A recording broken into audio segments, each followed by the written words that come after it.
Thank you, Cathaoirleach. I would like to welcome the Minister to the House this afternoon and say I'm delighted to second Senator Quinn's motion. I'm going to focus on the point in the motion where the term Irish can be only used after specific criteria are satisfied. We're all aware buying Irish benefits our economy and safeguards Irish jobs, nobody more so than the Minister. If Irish consumers choose to buy Irish-made products over foreign imports, it will give indigenous companies a significant and welcome boost. Our superb and ongoing record in export growth has proven we're incredibly competitive in our agri-food sector.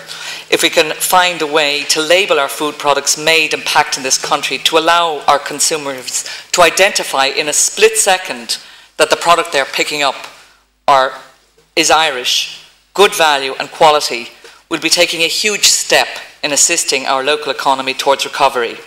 There are 1.5 million Irish households and the average spend on guaranteed Irish products is €16 a week.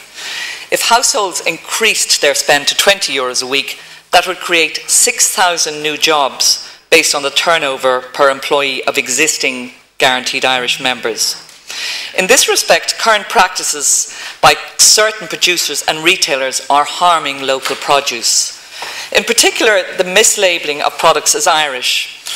According to Amárach research, 83% of consumers believe it is more important to buy locally produced goods and services now than it was 5 years ago, while almost two-thirds say that buying guaranteed Irish products help them feel they are supporting Ireland. However, as I said earlier, we only have a split second to make up our minds in the supermarket, and we're all busy shoppers, busy consumers, and it's just becoming, as all of you go into the bigger stores, the supermarkets, it's becoming an impossibility to go up and down the aisles and have the time to say, is that Irish? Smoked Irish salmon, Irish smoked salmon. How many times have we always said, is that the real salmon that's Irish? Or is that the salmon that was farmed in Norway and was smoked in Ireland? It's, you know this yourself, Minister, and it's all to do with sorting out our food labelling. Another example would be chicken that comes from Thailand but is coated here in Ireland. I mean, can we honestly say to ourselves, is that Irish chicken? It's not Irish chicken. In some cases, the latter might be imported fish. I'm talking about the smoked salmon, but that has been processed here. And, the other one is the Donegal catch. I thought for years, when I bought Donegal catch, that it was all fished for up there around the Donegal part, but no, it's not. And again, it could be farmed in Norway, in Greece, and then put on the Donegal catch. I met a very superb new company, Minister, at the Irish Ploughing Championships, and I was actually quite jealous because they call themselves Truly Irish. They're pork and bacon producers, and they really are the real thing. It's from the island of Ireland. They're all pork producers, farm to table, and I think they're getting a huge support from Irish consumers, but unfortunately they got there first. I wish I'd thought of calling Lily O'Brien's Truly Irish Lily O'Brien, so you'd all know we made everything in Newbridge. But and on a related note, to take some other examples, and cited in the Irish Times last September, where people associate a product with Ireland. For instance, something I love and will continue to buy, Jacob's fig rolls have been one of Ireland's favourite biscuits for over 100 years. Sadly, they're now made in Malta.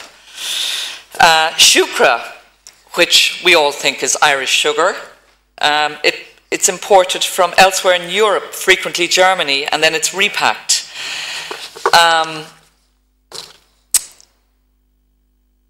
If households, Jim Power is the economist minister who I listen to most, and he chairs and fronts the Love Irish Food, and it's him that I'm quoting from today. And we just really and truly need to sort out the labelling. And as I sort of said, I don't want you to stop buying fig rolls or Jacob's Mikado, but I do want consumers to know for once and for all, as they fly up and down the aisles of Super Quinn or of Super Value, that they know for certain that that's an Irish product and that they can truly support Irish. Recently my business has lost 2 fairly large contracts, one in the USA and one in England. And the American company, which is rather a large blue chip company, said, "We're sorry, Eireann, you know, we love your company, you've done a great job for 6 years, but our President, Barack Obama, wants us to support domestic economy and support American companies. So we're switching our supplier from an Irish supplier, in this case, which they'd been delighted with, to an American supplier."